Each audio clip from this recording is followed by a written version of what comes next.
And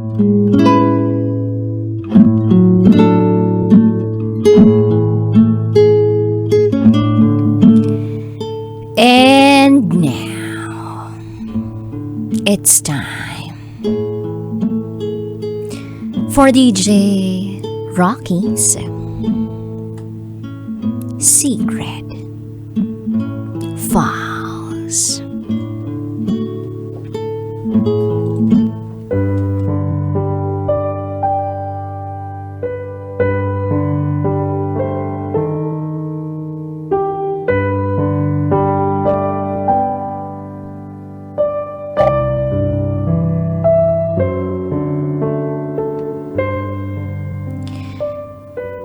Mahal ko ang kinakapatid ko.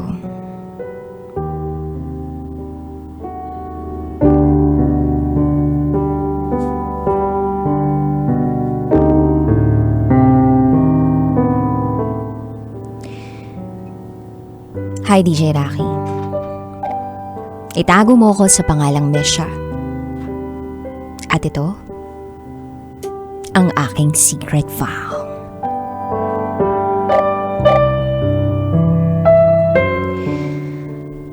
Bata pa lang ako.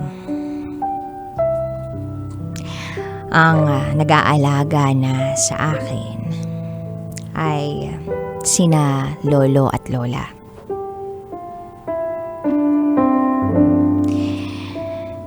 Galing kasi ako sa broken family. Ang papa ko, minsan ko lang makasama. Tuwing umuwi lang siya from abroad. May iba na kasi siyang asawa. May mga anak na rin. 3. Hanggang sa isang araw, nag-decide sila na sa iisang bahay na lang kami tumira. Yes. Ang gusto nila, magkakasama na kami sa iisang bahay. Maganda naman ang pakikitungo nila sa akin. Masaya naman sila kasama. Kulitan, biruan, at kung ano-ano pang mga kaganapan. At unti-unti, napapamahal na sa akin ang mga kinakapatid ko. Lalo na yung pangalawa.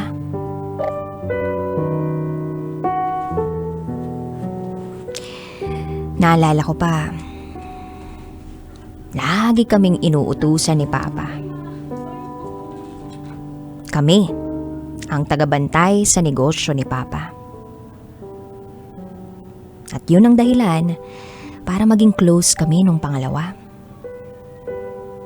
Nakakapag-usap kami at nagkuwakwentuhan tungkol sa mga bigo naming relasyon.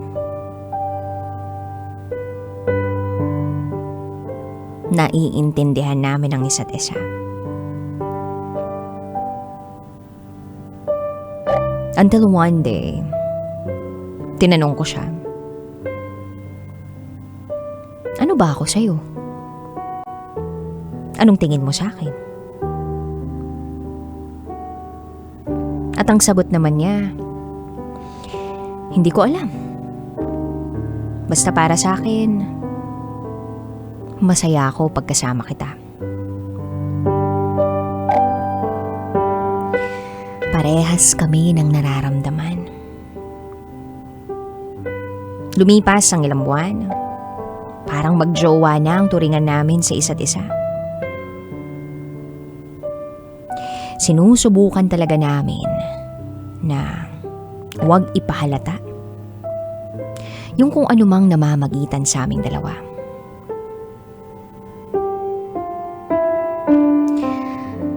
Si Papa, nagmamatsyag pala.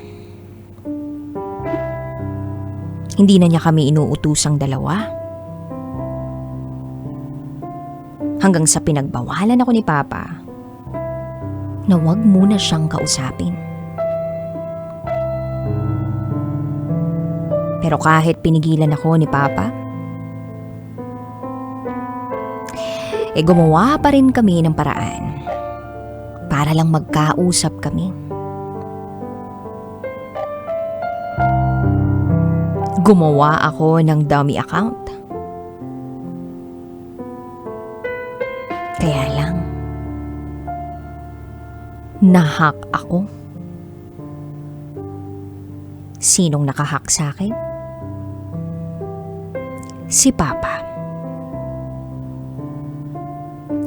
NBI pala ang Papa ko.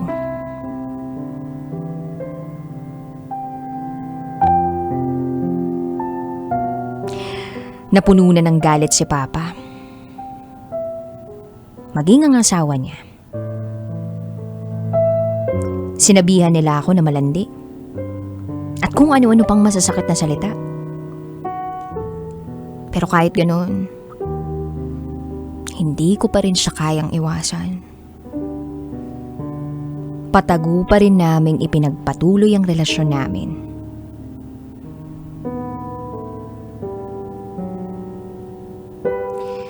Lumipas ang 2 taon sa pakikipagrelasyon ko sa kanya.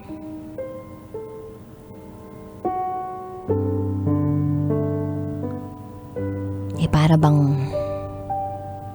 bigla na lang naming naramdaman na kailangan mag-level up na ang aming samahan. Paano kami magpapakasal?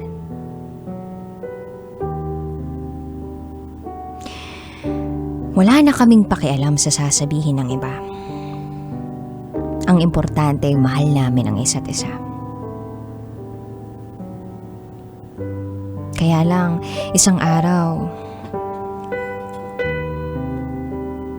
nag-away na naman kami ni Papa. Isinumbat ko lahat ng nararamdaman ko na kinimkim ko simula nung bata pa ako.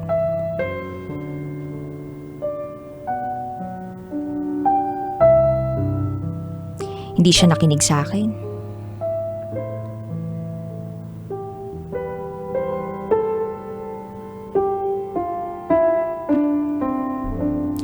Ang ginawa ni Papa, para bang itinapon niya ako sa isang lugar para dun mag-aral ng kolehiyo. Parang nilock niya ako dun.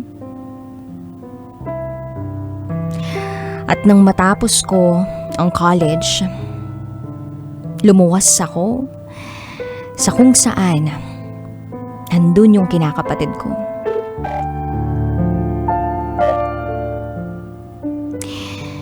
Grabe, DJ Rocky. Ramdam na ramdam ko na buhay ang pagmamahal na meron kami.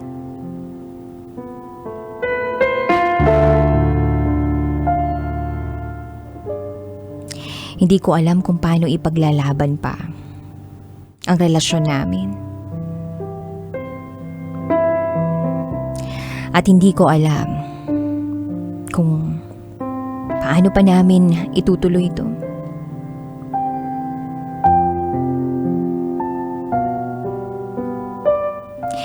Iyak ako ng iyak nang magkita kami. Bigla niyang hinawakan yung kamay ko. At ang sabi niya sa akin, "Mahal kita, Misha. At ayokong mawala ka sa akin."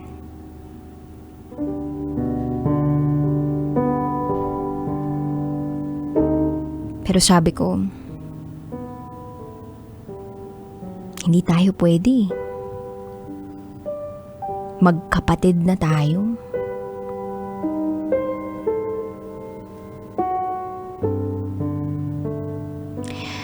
Pagkatapos nun, ay may nangyari sa amin. DJ Rocky, sa paningin man ng iba, ay maling-mali ang ginawa namin. Pero alam ko, sa puso ko, na tama lang yun para sa nararamdaman ko. Maraming masasaktan o nasasaktan sa pinili namin. Pero ipagpapatuloy namin ito hanggang dulo. Hanggang dito na lang po, DJ Rocky. Muli, ako si Misha. At ito ang aking secret vow.